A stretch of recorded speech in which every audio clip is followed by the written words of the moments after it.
This happened on Halloween of 2019. My friends and I were feeling the spooky vibes of the month and wanted to do something fun and exciting to satisfy our thirst. Being the dumb college students that we were, we decided on exploring somewhere allegedly haunted in the hopes of seeing some genuine paranormal activity. Since we're all from Illinois, the popular destination of Bachelor's Grove Cemetery immediately came to mind, and it was settled upon. Once the sun had set down and night had fallen, we'd make our move, sneaking into the cemetery after it had closed to get the full experience without having to worry about any other visitors. I must admit, I always wanted to do something like this before, but I was genuinely afraid of what might be waiting for us in that cemetery so late at night. Stories always circulate around of the various apparitions people had encountered before, the different sounds that chilled them to the bone, and so on. Anyway, all of this was festering inside of me well before we actually started driving over to the cemetery sometime in the evening. It was a pleasantly long drive, but I wasn't really in the mood to think about anything else except for the potential horrors that roam the cemetery for all of eternity, or so they say. Couple in the fact that we were going to be trespassing in order to get through in the first place, and I was a nervous wreck. My friends were apparently doing a much better job at keeping their fears in check though.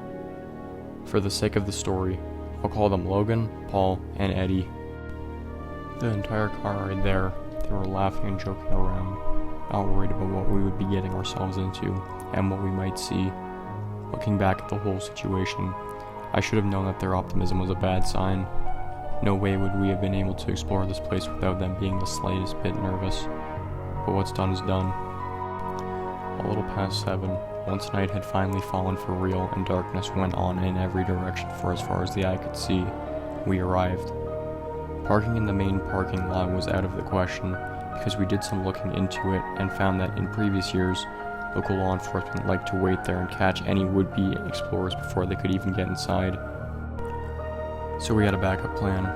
Since the cemetery was located in the center of a dense forest on all sides, essentially forming a square where all the roads would go around it, we were to park at some restaurant that was open super late and had a huge parking lot, all the way in the back, furthest away from the restaurant itself and closest to the road.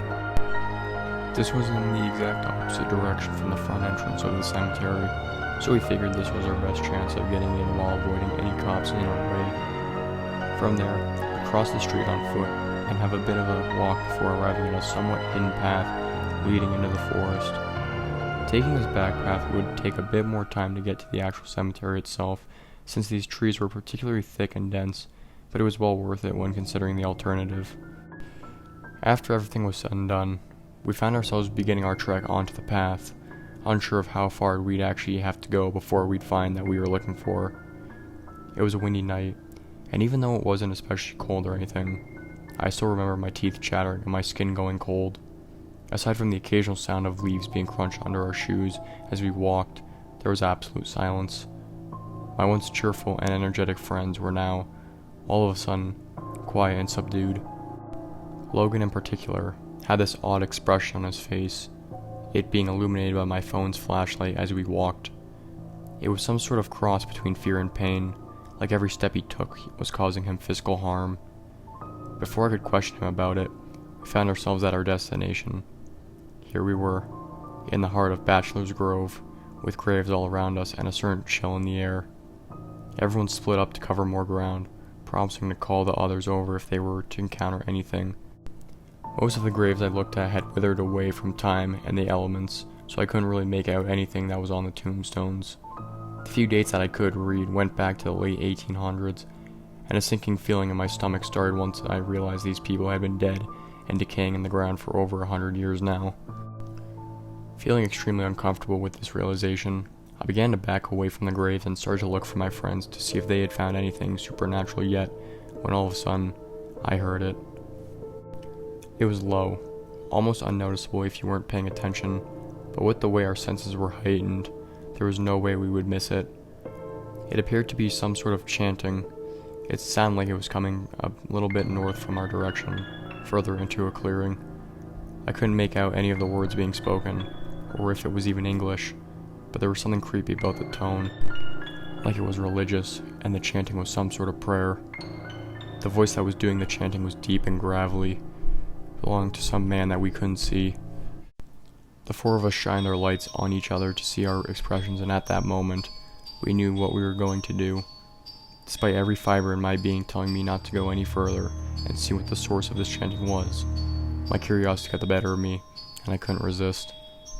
Eddie whispered to us to turn our lights off completely, while he dimmed his just enough to where it wouldn't attract too much attention, but we would still be able to see with it.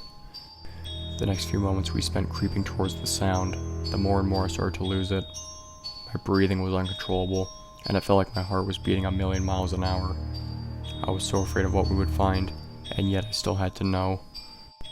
Finally, after what seemed like an eternity, we had entered the clearing and were a mere few steps away from the chanting. Eddie shone his light in the direction ahead of us, and just for a brief moment, we saw a cloaked figure bent over something in the grass, still chanting in the unrecognizable language. The thing in the grass looked like some sort of circle with a mark in the center, and I swear to God, I wish I could tell you I'm lying about this, but when I realized what the symbol was, I felt like throwing up. There was no mistake. It was a pentagram, made of some strange material. For the moment that Eddie had illuminated the sight in front of us, I had been able to get a glimpse of the pentagram's material being bright red, and I shouldn't have to say any more about that. Once the light from Eddie's phone hit the back of the man's head, he immediately stopped chanting and stood up, still facing the direction of the pentagram. I can only describe the next few minutes as truly unadulterated terror, because before we knew it, he screamed a blood-curdling scream that riled us to the core and turned around, beginning to sprint towards us. Everything happened so fast. I couldn't even make out the man's facial features except for deep, sunken eyes and an expression that radiated pure hatred. He really did want to bring us harm. Not wasting any time, we all fled the direction we came from and ran faster than I think any of us had ever ran in our entire lives. I couldn't even scream while running away. I was too petrified to make any noise.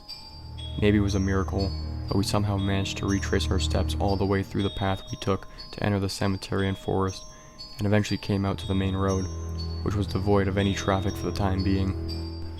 Afraid of what I would see if I looked back, I made a beeline of the car along with the others and hopped into the back seat, not wasting any time to lock the door and roll up the window. We peeled out of there in no time flat, and didn't stop driving 20 over the speed limit until we were at least 10 minutes away. I honestly have no idea how far or how long that man chased us, but I do know this for sure. We weren't supposed to be there that night, and we must have interrupted something important of his. I'll never know what it was, and honestly, I don't hope to find out either. We never did talk about this experience again after that night, and we never went on another trip somewhere abandoned or haunted ever again. I think that fright we felt was enough to satisfy us for the rest of our lives, and I'm thankful beyond words that we all managed to get out of there alive.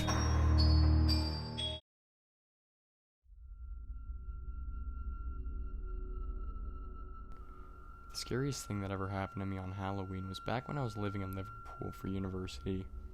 Halloween is always a big night for students, as is any yearly event that involves dressing up and getting pissed.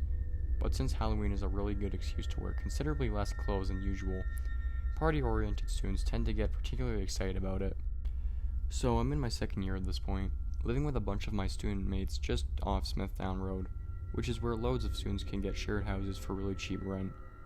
We heard that this big house party was happening just down the road from us, one of those that had its own little Facebook events page set up to keep track of invites and give people directions to the house.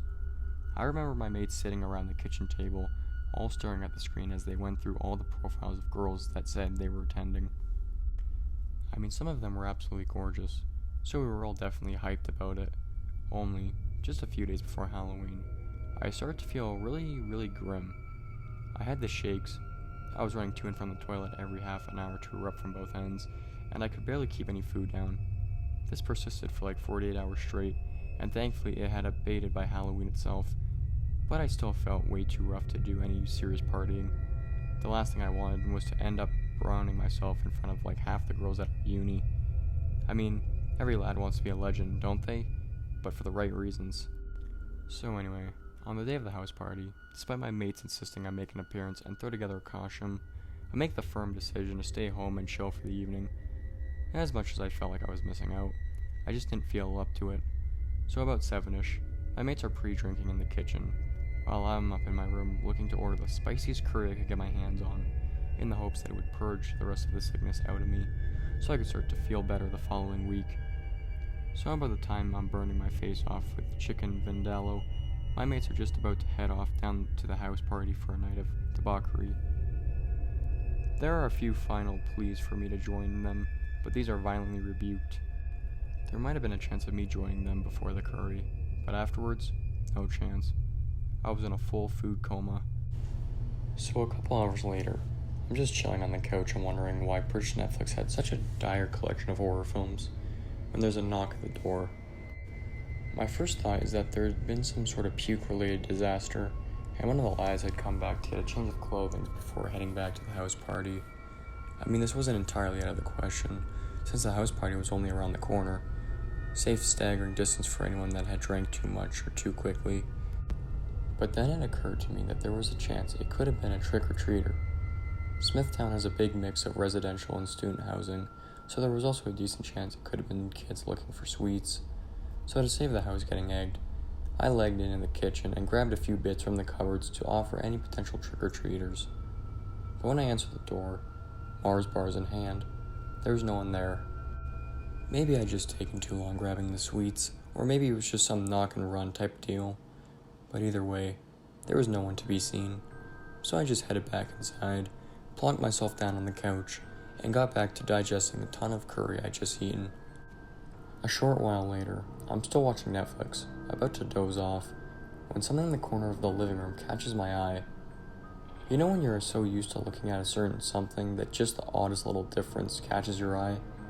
Well, I happened to notice that there was a little less of the orange streetlights outside coming through the little crack between the curtains and the window. Like this dark shape was outside, standing at the window. I sit up all nervous, and it disappears from my view, allowing me to see the orange light illuminating the street outside again. Someone had been watching me. I got up, rushed to the cupboard under the stairs to grab my housemate's cricket bat, then edged toward the front door. I threw it open, ready to swing at whatever was out there, but again, there was nothing. I started to feel like I was going mental at that point, that maybe I was just exhausted from being sick for most of the week. I hadn't slept very well at all during the few days prior to Halloween, and I tried to reassure myself that maybe I was just being a wee bit jumpy from being overtired. I decided it was best for me just to get an early night's sleep, telling myself I'd feel much better in the morning. I did a wee bit of washing up, got a shower, then put on some comfy clothes to get ready for bed. But just as I do, there's another knock on the door. Only this time, I can clearly hear some young-sounding voice go, "Trick or treat," from the other side of the door. I'd almost jumped out of my skin when I heard the door go, but the voice was weirdly reassuring. I mean, it was only trick-or-treaters, right? The worst thing that could happen was I got a few more eggs thrown at me, or some toilet paper lashed over the house. I walked downstairs, grabbed the handful of Mars bars I'd finished out of the cupboard, then opened the door. I was expecting to see a gaggle of school-age kids, maybe accompanied by an adult supervising them, but there was just one, smallish-looking figure stood in the pathway of our shared house. They couldn't have been any older than a teenager, but they definitely looked a little bit too old to be trick-or-treating. I don't imagine they'd have been particularly intimidating otherwise, but the mask they were wearing was seriously giving me the creeps. It looked old, like it smelled like disgusting, unwashed latex on the inside. I'm not even sure if it was meant to be a Halloween mask at all.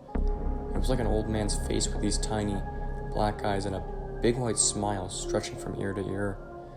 I made some derisive comment to him like, "Aren't you a little too old to be trick-or-treating?" but held out the handful of Mars bars out towards him anyway. I reckon he'd just tell me to bugger off, snatch the sweets off me, and leg it down the path. But he didn't. The lad just stood there, looking at me from behind the mask, not even moving to take the chocolate bars off me. I asked him if he was alright, starting to actually get creeped out by his behavior on top of the weird old mask he was wearing, but still he didn't say anything. There was something intensely creepy about not being able to see his actual eyes behind the mask, and the longer we stood there in silence, just staring at each other, the more I felt myself beginning to tense up. Then, right as I'm about to just give him an awkward goodbye and shut the door, I hear a loud noise coming from behind me. I don't really think the situation though, I just reacted, running into the kitchen at the back of the house, where the noise was coming from, just in time to see someone smash the back door open. About 3 or 4 people then pour into the kitchen, all wearing masks, some armed with baseball bats, others with these big knives in their hands. I turn around and leg it back towards the front door, planning on running upstairs to my room where my phone was charging to ring the police. But to my absolute horror, blocking the way to the stairs was the little lad with the mask on, only this time, he had a knife in his hand too. He'd been in on the whole thing the whole time, and as he pointed the knife in my direction, all I could do was raise my hands in this "please don't stab me" type of way. "Get on the floor now," he said in this voice that seriously sounded like he was no older than 14. Like he legit sounded like a kid, and that scared me even more. A grown man might have the presence of mind to not hurt anyone and keep the severity of their crimes to a minimum, but a kid? Bloody hell. I thought he might just stab me for the fun of it. I'd heard stories about gangs all over the world making younger kids commit crimes just to sort of prove themselves, and that's what had me shaking as I lay down on the carpeted floor in the hallway, face down with my hands on my back of my head.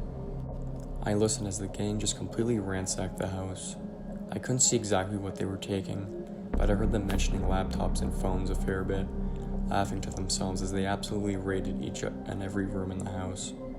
At some points, I heard smashing and crashing noises as they just took it upon themselves to commit as much wanted destruction as they liked, giggling maniacally to each other as they realized they had the time and freedom to do whatever they wanted to do. I thought that if I just lay there, keeping still and quiet, that they'd leave me alone, but that was just wishful thinking on my part. Obviously, they had to make their way through the hallway a fair few times, and whenever they did, they'd either literally walk all over me, which was painful enough, or they'd get in a few kicks here and there just to hear me grimace. I think the worst part of the physical abuse was when I heard one of them say, like, "Kick him in the balls," to one of their mates. I tried to shut my legs, but they still aimed a few kicks between my thighs. Luckily, I was kind of tucked up, if you know what I mean, and there wasn't anything too delicate exposed. But still, the idea of getting my bollocks crushed under the trainer of some disgusting little thug had my heart practically jumping out of my throat.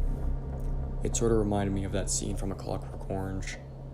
They were there to rob us, that was bloody obvious, but they clearly took a great deal of joy in just being able to terrorize someone for a bit, and they seemed to get a real kick out of realizing that it wasn't from Liverpool.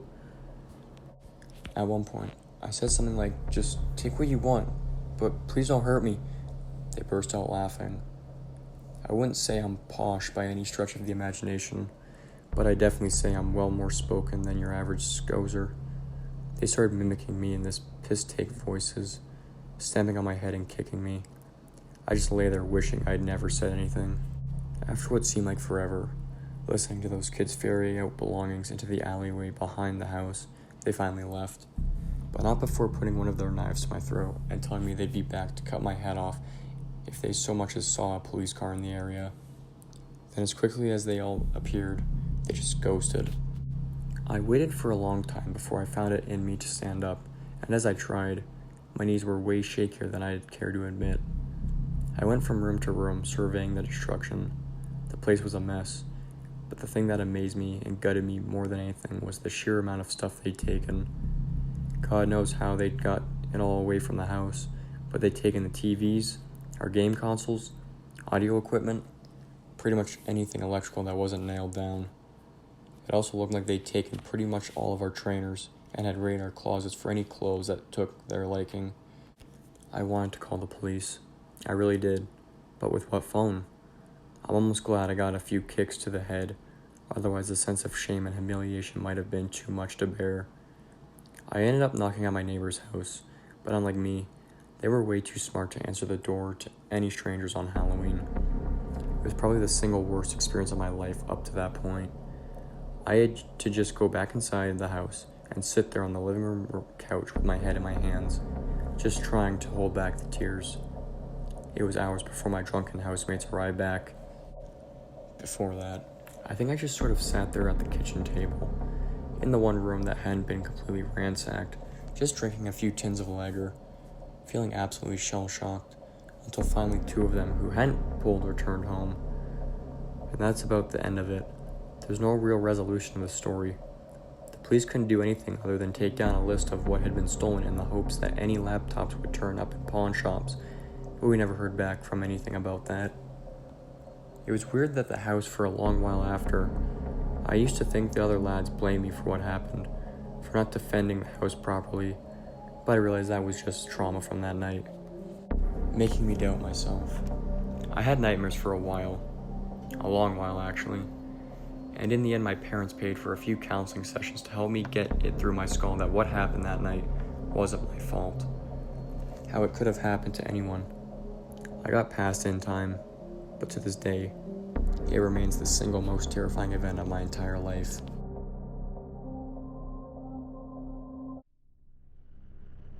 Years ago now, a few mates and me had managed to secure an invite to a Halloween house party.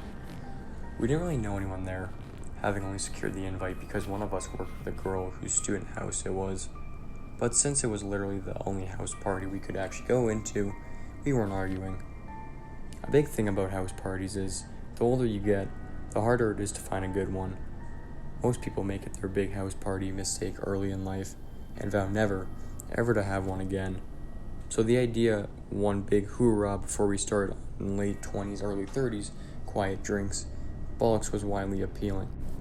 We agreed to meet up in my flat for some pre-drinks and get changed into our various costumes. Fancy dress was a must, according to our mate's colleague. You have never seen such an awful Halloween costume in all of your life. One lad just bought a wig and badly applied his mom's makeup, claiming to be Frankenfurter from Rocky Horror Picture Show. But without having the stones to rent the suspenders and corset, he just looked like he was in the middle of a bad sex change. Another fella just threw on some old army cadet gear so he could be a soldier, or whatever. But it had been a good couple of years since he last put it on, and he was considerably wider around the waist. So what I suppose was meant to be intimidating just ended up looking completely ridiculous. The winner, without a doubt, was our mate Danny, who had actually pulled off a pretty convincing Michael Myers costume. So, for those of you that don't know, the mask used in the film Halloween is actually a Captain Kirk Star Trek mask that the props guy roughed up a little. Yep, one of the most iconic images in horror comes from a crummy piece of sci-fi merch. Crazy, right? Anyway, Danny had actually managed to get his hands on a replica of said mask from his older brother, who was/is something of a horror freak. Then all he had to do was borrow a set of his dad's old mechanic overalls, get hold of a plastic butcher's knife, and he actually looked like the real deal. So after we filled our bellies full of cheap supermarket liquor, we make a move for the house party. The place the party was at was only like a 5 to 10 minute walk away from my flat, so we decided to walk around to soak up a bit of the Halloween atmosphere. I don't know what I was expecting. Maybe a few rooms full of people chatting away with a bit of music playing meekly in the back room. The closer we got to the right of the street, the more we could hear this thumping bass sound drifting through the air. Imagine if that was the party we're going to, one of us joked. But it was the party. We're in the middle of this actual residential area. All of the other houses are settled in for the night. And there's this one house with its door wide open, people in costume wandering in and out. There's colored lights, a smoke machine, even an actual bloody DJ set up in a bedroom with speakers all through the house. Enjoy while it lasts, boys. I can guarantee you police are on their way right now, one of us said. Laughing, we piled into the house and started mingling with complete strangers. I won't deny it, they might have been posh kids from down south, but they knew how to throw a party. They actually laughed at us when they realized we'd bought our own beer, the host taking us into the back garden to show us these buckets full of beer and ice water. We were welcome to drink as much as we liked. In exchange, we put our room temperature cans into the fridge as a kind of mutual offering. Yeah, we met a few snobs sneering, "Who invited you?" in our direction, but mostly people were lovely, especially when they found out we'd brought our own tobacco. We drank long into the night. Somehow, the police didn't actually turn up for the first few hours. They must have been busy with other criminal stuff, but eventually, turn up they did. But honestly, it was all part of the experience. It's not a true house party unless the busybodies show up. They were actually pretty cool about the whole thing too. They didn't shout. They didn't stop, search, or arrest anyone. They just told us there'd been a noise complaint, and we had to clear it if we didn't live there. They even laughed when someone in the crowd anonymously shouted, "Are you the male strippers we hired?" This is where the story gets weird. So, throughout the party, our mate Danny had been kind of in character, walking silently and scarily in our rooms, moving his head all slow as he looked around, just like Michael Myers. He'd then break into some weird dance and have people laughing, but it's important to know that he seemed to be enjoying playing the part. Anyway, we all managed to find each other in the throngs of people outside, despite being absolutely smashed. Only we're not exactly ready to call it a night. So, we decided to walk quite a bit of ways away to visit this 24-hour off license to buy more booze. The whole way, Danny doesn't say a word. It might be worth mentioning that he isn't the most talkative when he's sober, so when he's pissed, he pretty much says nothing at all, just as his signature wheeze laugh when anything amusing happens. So just as we're outside the off license, queuing by the little hatch to get served, I noticed something unusual about Danny's toy butcher's knife. I swear he had a fake one at the start of the night, but then I noticed the knife in his hand is bloody real. Before the fellow in the office notices and calls the fucking police, thinking it's real, I slowly take the knife out of his hand, having a sort of mini freak out that the bellend would be daft enough to steal a real knife from the house party. Right then, like something out of a movie, my phone starts going off in my back pocket. I pull it out, and on the screen is the name Danny. Now, I'm still bladdered at this point, so my first thought is that Danny's lost his phone or something, and someone is calling my number to let them know where to safely find it. So I answer with something like, "Yeah, I know, my mate's a dickhead. I hope he's not stolen anything else." But the voice on the other end is Danny. Definitely Danny, asking where we've gone. He said he passed out in a bathroom of that student house and had only just been kicked out of it. Cue an actual bloody freakout as I point the knife at this totally bloody stranger and demand to know who they are. It all hits me at once. The guy had gloves on. Danny didn't. The strange guy had actual boots on. Danny just had black trainers. My mates have no idea what's going on. As far as they know, I'm on the verge of murdering one of their closest mates. But when they too realize what's going on, they too start freaking out on the fella, asking him what the hell he was planning on doing with that knife, following us halfway around town like a proper creep. The lad ended up lighting it down the street as we chased him. I have no idea what we were going to do, but we angrily and scared. So I'm sort of glad we didn't catch up to him.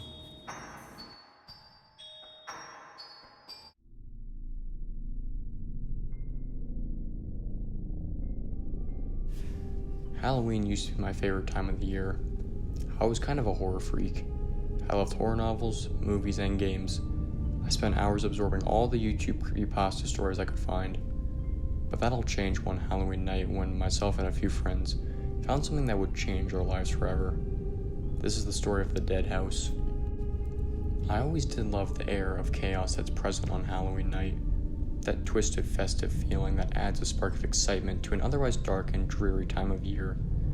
We were too old to be trick-or-treating, but we still wanted to wander the streets and soak up the atmosphere. Besides, there's a lot you can get away with in costume, especially when you pour a bottle of light beer into Mountain Dew bottles and label it as spooky juice. Our buddy Spike had comprehensively won our internal costume contest with his own homemade proton pack and Ghostbusters jumpsuit. He'd spent weeks on it, watching little YouTube painting tutorials and binge-watching the movies for minor details. It looked amazing, and he wasn't about to miss out on the opportunity to show off the thing. So off we went wandering around the neighborhood and eating store-bought candy. Since we were way too old to be trick-or-treating, part of the fun of these Halloween walkabouts was seeing the spectacular ways that fellow Halloween enthusiasts had decorated their houses. Over the years, it had become something of a competition, and each year the decorations became more and more elaborate. I remember one family had gone as far as digging a small pit in their front lawn. They'd put some red lights in there, then covered the thing over with wooden boards that were complete with fake zombie fingers reaching out between the slats. It looked amazing, and we found ourselves joining a gaggle of parents and taking selfies with the chillingly original decoration. We saw some pretty impressive stuff that evening, from fake bodies hanging from trees to chained-up dogs that had been dressed up as adorable little hellhounds. But nothing caught our attention like the house at the end of Bachman Street. So, a lot of you have probably heard of these hell houses that crop up around Halloween every year. The most infamous being these guerrilla operations where people can make a few bucks while indulging in a little Halloween spirit. So when we saw the house at the end of Bachman Street with its doors wide open, we figured it was just part of the display. A couple were heading away from the house, looking pretty scared, so we asked them what the deal was with the front door being left open. "Oh man, they really went out this year," one of the pair said. "It's so realistic in there. We left a few dollars on the table as a thank you. There's no tip jar anywhere, so you guys gotta see it though." On that, we agreed. Something that was actually scary, right here in our own neighborhood, we had to see it. We studied the house intently as we wandered down the street towards it. The facade was barely decorated compared to the others we'd seen. Just a carved pumpkin and a few plastic hanging skeletons were all we could see as we approached it. But there was something odd about the way that cars were parked in the driveway. Something weirdly chaotic. Anyway, we wander up to the front door, peer inside before entering. But again, there doesn't seem to be any extensive decoration on the inside either. That all changes once we enter the kitchen. One of the dining room chairs was dripping with gore, ropes around the armrests hanging freely as if they'd been cut away from someone's arms. Laid out on the table nearby were all kinds of bloody kitchen utensils, some still clogged with shredded flesh. Flies buzzed around us, landing on the body and various bloodstains around the room. "Wow," one of us said softly. "You can see where they use corn syrup to make the blood. Houseflies love that stuff." "Then how did they get that kind of stink up in here?" another one of us asked. But we didn't put too much thought into it. We were so overwhelmed and impressed that we just carried on moving through the house. The living room was somehow even more disturbing than the kitchen. Sat on a small, dark wood coffee table was a kind of homemade doll. It was a cluster of roots and twigs, all bound and woven together with reeds and dry grass. The face of the thing was made of clay, a single shiny stone pushed into it, resembling a kind of cyclopean eye. Arranged around it in a perfect circle of several fingers, toes, and plucked out eyes. There was also a cluster of dollar bills from the couple's recent visit. I took out my wallet, taking out a few old singles before asking around to see if my buddies had anything to leave, as a kind of thank you. There must have been about $14 in ones and twos in my hand by the time I let it drop into the coffee table. "Now come on, let's see upstairs, then get out of here. This place is giving me the creeps," I said. My buddies wouldn't let me hear the end of it. Scared by a family-run hell house. What a pussy. But when we saw the kids' bedroom, they were scared too. Inside, sitting among a carpet of stuffies and kids' toys, was a man. At first, all we could see was the back of him. He had long, thin, gray hair and had somehow fit himself into a little girl's pink, frilly nightgown. We all froze in the doorway, staring wide-eyed as the creepy-looking old guy just sat there, playing with the toys, putting on little childish voices as he played at making them talk to one another. It was one of the most disturbing things I'd ever seen in my life. Whoever had thought that character up must have had one seriously disturbed imagination. The man turned still as a statue for a moment, sending our presence behind him. When we turned, we saw his milky white eyes and blackening teeth, and ran for the front door. We weren't exactly terrified, but we were still spooked and laughing nervously to ourselves as we bounded back into the street outside. The man turned still as a statue for a moment, sending our presence behind him. When we turned, we saw his milky white eyes and blackening teeth, and ran for the front door. We weren't exactly terrified, but we were still spooked and laughing nervously to ourselves as we bounded back into the street outside. But as we began to walk back out of the cul-de-sac, blue and red lights began to flash before our eyes. It was the cops, screaming down past us down the street before rushing into the hell house we just left. There was nothing remotely fake about that house. The old man was an escaped psychiatric patient who had lived in the house as a child. The newspaper said he had busted out of the institution he was being held in before he walked 30 miles into town, back to his childhood home. He must have thought the people living there were intruders. At knife point, he tied them up and tortured them to death. We never found out what happened to the kid inside the house, and quite frankly, I'm not sure I want to know.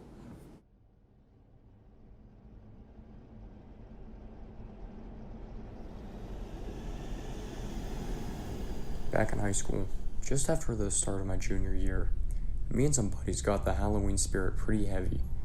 We were obsessed with metal and horror movies. They were all we ever talked about, so throughout the month of October, we got into visiting creepy places and holding these do-it-yourself parties. Literally a group of about 30 of us would carpool to some abandoned house one weekend, or to some secluded forest the next, spending the days at school in between searching for places like this in the area. Anyhow, given that we weren't necessarily believers in the supernatural, we had this cavalier nature about us when it came to potential hauntings. At some point, a friend of mine who was several years older than me told me about how he and his friends would do similar things when they were young. His childhood home backed up to a huge farm, and he and his friends would spend their days fishing or hanging out on this farm, so they were quite familiar with it. The owner, apparently a very religious man, had owned the farm and had a small house on the property. The story went that the owner had been locked up for murder and died in prison, leaving the farm to whomever, and it wasn't kept up. However, upon hearing the news of this man's demise, my friend told me that he and his friends had decided to go into this house. I guess the windows had been busted out, as they managed to unlock a door and just walk in. He described them fooling around and trying to scare one another, but he had decided to walk up the stairs, and upon him reaching the second floor, he saw a coffin in the main, open room. The way he had explained it to me was that he didn't know what it was immediately, and sort of sauntered over to check it out, only to have the sudden flash of realization that this was an actual coffin in an abandoned house. I suppose he and his friends had made a quick retreat from the house. Of course, he told this part of the story much better, peppering in more details about the man who owned the property that gave the story that mythical lore sort of feel. I remember being frightened by his delivery and sincerity, though it is quite likely he had rehearsed it before. This story takes place about 15 years or so previous to him telling me.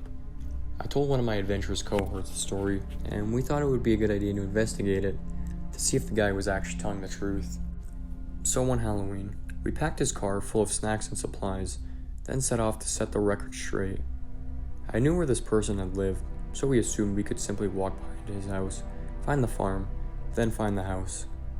We had a grand plan to bring the whole group out on the weekend, but we weren't sure if we were being strung on a lie, or if this place was still there if it were true.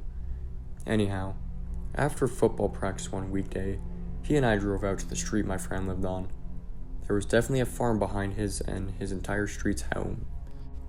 That part, he had been telling the truth about.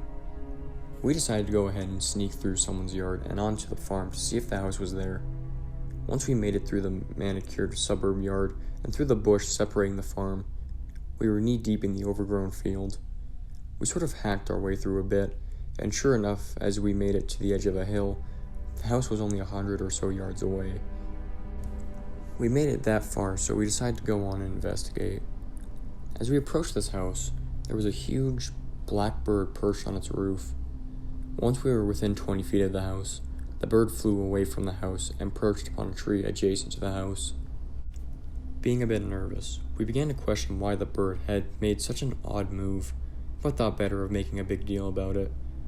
Now, this house is the prototypical haunted house. It had that quaint, historic look to it, with the broken windows, eerie shadows, and sort of an ominous stature one associates with a haunted house. There was even a grave marker in the front yard. So, again, we were increasingly nervous as we approached the house. The door was jammed shut, but the window had been completely removed, so we played rock, paper, scissors for who would climb through first. I had the luxury of going in second, but did so quickly as being on the porch by myself was just as unsettling. The inside of the house had literally not been touched. Besides weather damage, mostly everything was intact. There were pictures and decorations still up, with a bit of furniture remaining. We eventually became comfortable with being inside and began to snoop around. Of course, we were fearful of trekking upstairs, afraid to find someone we didn't want to find. Alas, we squeamishly crept up the stairs only to find an empty space. At this point, we became at ease with walking around the house, laughing off the ghost story mystique. As we looked through the main floor again, I noticed that there was a tiny door in the kitchen. It was about knee-high.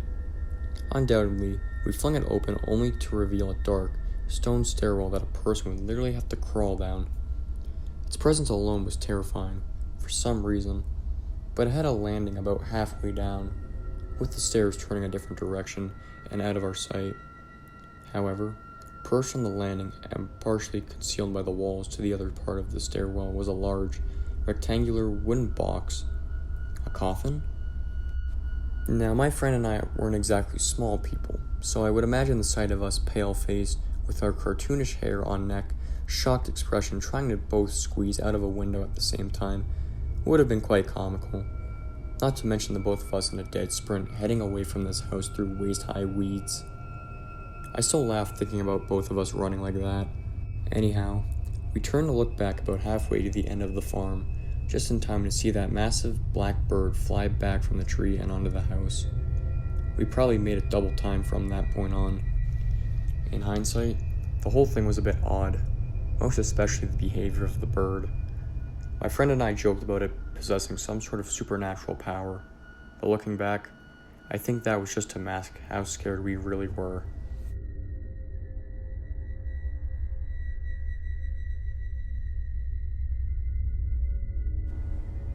Halloween is that certain time of year when we give ourselves over to ghosts, horror stories, and all kinds of macabre entertainment.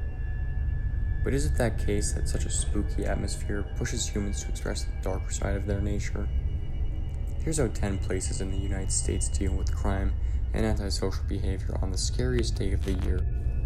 Police in the New York City borough of Queens, acting under the state's Operation Halloween Zero Tolerance program, check in on paroled sex offenders on Halloween, as well as the days before and after. As part of this surveillance program, convicted rapists, sex offenders, and pedophiles could have their homes checked to ensure they do not have any X-rated or pornographic material, which would violate their terms of parole.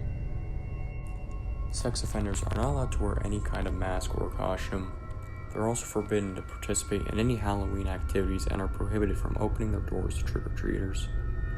There is certainly nothing more frightening than the thought of one of these men opening their door to innocent children, a State Patrol source is quoted as saying. There is also a curfew for all sex offenders from 3 p.m. on the afternoon of Halloween to 6 a.m. the following day. Offenders who do not follow these rules could have their parole revoked and be sent back to prison. The City of Orange in California employs similar measures to protect children. They passed an ordinance saying that sex offenders must post signs on their doors on Halloween to keep trick-or-treaters from knocking there. Police required these offenders to place a sign on their door at least 12 by 24 inches in size reading, "No candy or treats at this residence." Repercussions for failing to do so include a possible $1,000 fine or a year in jail. Police officers in Orlando have reported that around Halloween every year, an uptick in crime occurs by criminals wearing Halloween masks. This has included 2 men with gorilla masks pistol whipping a man, depositing money at a credit union, and 2 robbers wearing Halloween masks stabbing a man behind a restaurant. Of course, the decision to put on a Halloween mask or that scream disguise to commit a crime is not unique to Orlando alone, but wearing a mask could result in other consequences in that state. For example, in Florida, anyone committing a crime while wearing a mask can face ramped-up charges. As well, a Florida law prohibits anyone over the age of 16 from wearing a mask or hood in a public place or during a meeting except on Halloween. Yes, sad to say, this dates back to the days of the Ku Klux Klan and was enacted to prevent members from wearing hoods during the Klan marches. Perhaps even scarier is that this law has been used more than 200 times following its 1951 passage.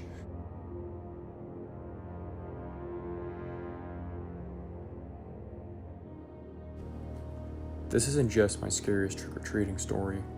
This is the story of the scariest thing to ever happen to me in my entire life. It's not some dumb story about ghosts or ghoulies or anything supernatural like that. It's something very real and very tangible that left me seriously messed up for a long time. My parents arranged counseling sessions for me to help deal with it, and I can't say those didn't help a little. But what happened that Halloween night has stayed with me for my whole life, and every single year without fail, I think about it a little. Like a lot of suburban neighborhoods here on the east coast of the US, Halloween decorations have become something of an art form. I remember when decorations used to be confined to just a pumpkin and maybe a few things pinned to a door. But now it's a whole different ballgame, with lawns overflowing with orange-colored decor, even the occasional roof being covered in those fake spiderweb type things. Things have gotten pretty intense too. Like last year, I saw how someone had actually dug up a patch of their own well-preened lawn to make a fake grave type thing with a skeletal hand sticking out of it. It's been that way for a few years now, and it's key to how my story even happened in the first place. So on the night in question, me and a friend of mine are wandering around our neighborhood in costume, collecting as much candy as we possibly could carry. We come to this one particular house that's totally decked out in all kinds of Halloween decorations. I mean, it was honestly pretty impressive how much effort the family had put into it, and if they were so into Halloween that they'd go into such lengths to decorate their home, there was at least a decent chance they'd be hella generous enough to give out a lot of candy.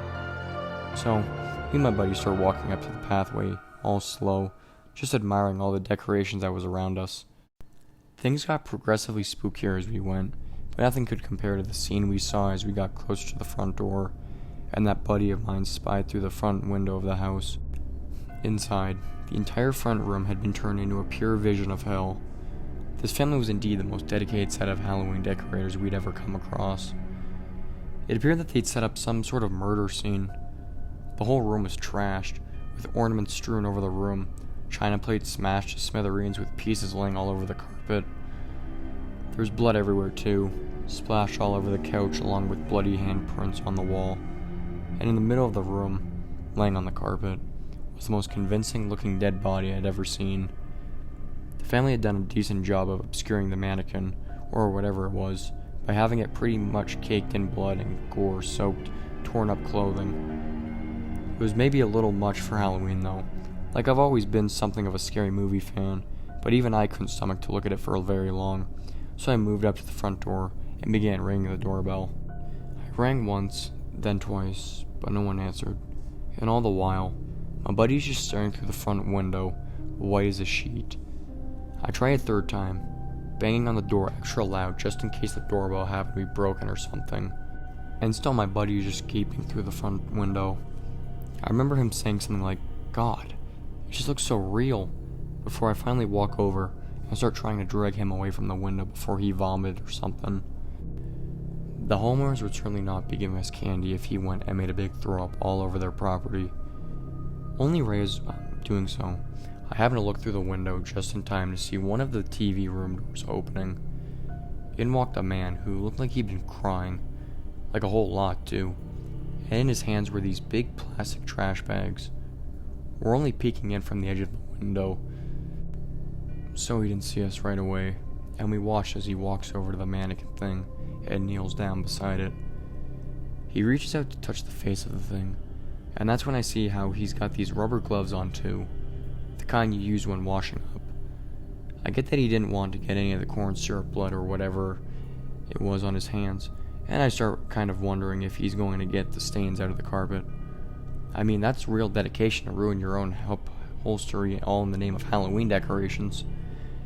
That's when it hits me. We're not looking at Halloween decorations. The body lying on the carpet isn't a mannequin, and it's not corn syrup that's on the walls. It's real blood. A real body. We're not looking at a decorative setup. We're looking at an actual murder scene. My buddy just says one word. "Dude!" Loud enough for the guy inside to hear us.